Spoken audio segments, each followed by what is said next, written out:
with Ohio State Hall of Famer Tessa Bonhomme of the Ohio State women's hockey program. And I mean, the obvious question is, back here for Hall of Fame weekend, how does it feel, and what's the honor like for you to be, I believe, the second Ohio State women's hockey player to go into the Hall of Fame?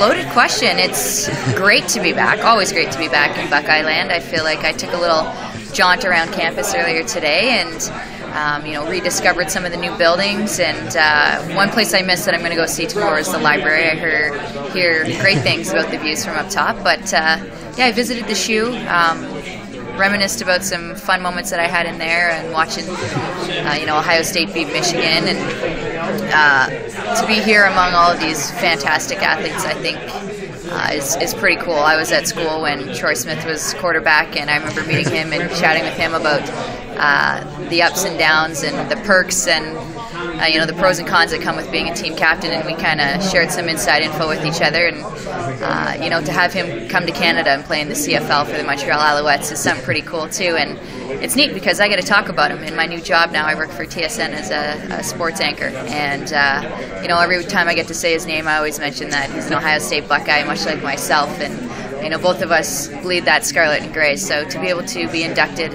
the same year he is, as well, alongside all of these amazing athletes as well, and to have my name join the solid group that's in there already, I think is something that I'm not going to forget, and it's just going to add to the long list of memories I already have here from Ohio State that are unforgettable as well. That's very true, and you kind of mentioned your new job there with TSN. How have things been going? Obviously, you've got that going for you. You have a gold medal in your possession. Yeah. A lot of good things you've accomplished since leaving Ohio State. Yeah.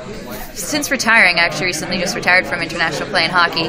I was a little bit worried about if I was going to be able to find something that was going to keep me as busy or as driven as hockey did, and I found it, and it's broadcasting, and I love it. It's something new to me. It's something fresh. It's a language I understand, which is sports and athletics, and I got to work for it. It's not something that I'm going to say that I'm great at by any means. That's something that takes work every day. It takes preparation every day. So when I get up in the morning, I know that I want to be better than my performance that I had the night before. So it's neat, and it's a cool little thing. It's different being on the opposite side of the interview. Instead of answering questions, you're the one asking them. So I've got a deep appreciation for what you do. It's good to hear. And then, obviously I mentioned the gold medal. A lot of things have kind of gone well for you since you left Ohio State. But where does this honor here, coming back and being part of the Hall of Fame, kind of measure up with some of the things you've gotten to do in your career and your life? It's up there. I hold Ohio State near and dear to my heart. All the moments that I have here, all the friends that I have from here, and essentially I grew as a hockey player from my freshman year to my senior year. In those years, I took a break to try out for the Olympic team and was cut.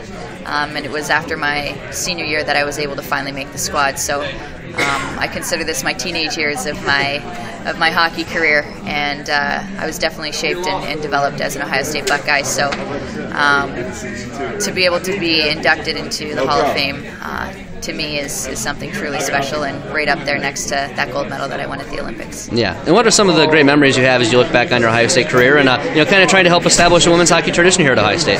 You know what? I remember my first playoff run that we had, and I remember I was excited. We were in Minnesota, which is a very big hockey state. We were Ohio State. People kind of, I guess, underestimated us, and I wanted to make it exciting for everyone. And as a freshman, I spoke up for maybe one of the first times, and I said, I think we should all, after every goal, not celebrate in the corner, but skate and jump onto the bench and have everyone celebrate together on the bench.